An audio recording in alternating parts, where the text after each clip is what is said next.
There is a hidden burden carried by those who think differently, a mind that moves faster, sees patterns deeper, and questions truths others take for granted. This is not vanity, it is a landscape of shadows and light. And in this landscape, only the disciplined survive. Only those who master themselves can turn intelligence into strength, rather than let it consume them. The silent weight of awareness. High intelligence is a gift, but also a curse. Those with high IQ perceive subtleties others ignore, hypocrisy in words, fragility in logic, contradictions in behavior. They notice what most refuse to see, and yet this clarity often isolates them. Marcus Aurelius reflected on the burden of knowledge. It is not that we have a short time to live, but that we waste much of it. To perceive life deeply as they do is to recognize both beauty and futility in ways most cannot. Every decision, every interaction carries hidden variables they cannot unsee. This awareness breeds a unique solitude, a quiet discipline, often misunderstood as arrogance. Emotional mastery over impulses. What sets the high IQ mind apart is not only thought but control. Epictetus taught that external events are neither good nor bad. Only our judgments make them so. Those who are intelligent often experience the full force of emotional extremes. Disappointment sharper, envy deeper, desire more insistent. Yet they are forced to cultivate self-control. To navigate life successfully, they cannot surrender to fleeting emotions. They learn early. Clarity requires restraint. A high IQ mind without discipline is like fire in a dry forest, capable of brilliance but devastating if unchecked. Curiosity that borders on obsession. The highly intelligent are driven by a relentless curiosity, a compulsion to understand.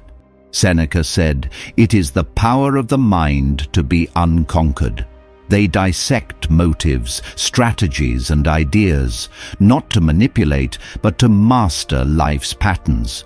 This hunger shapes their existence. They observe, analyze, and strategize constantly. To the casual observer, they may seem withdrawn, absent-minded, even cold.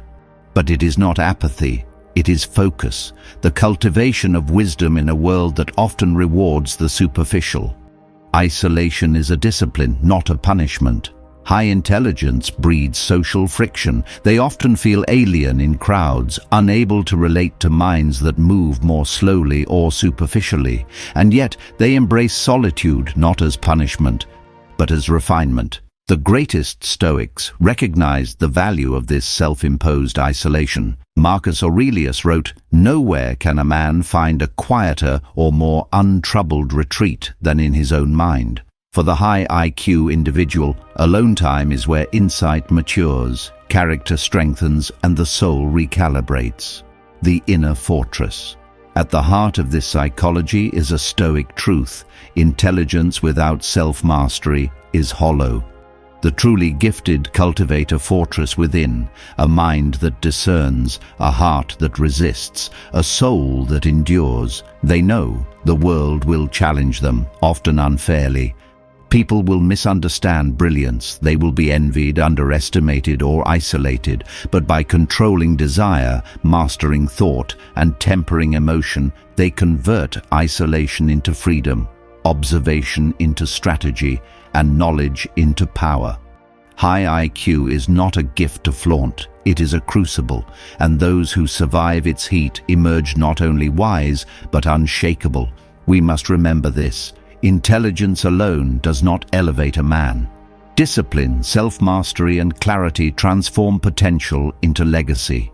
If you find your mind restless, your thoughts profound, your solitude necessary, this is not a curse, it is the call to mastery.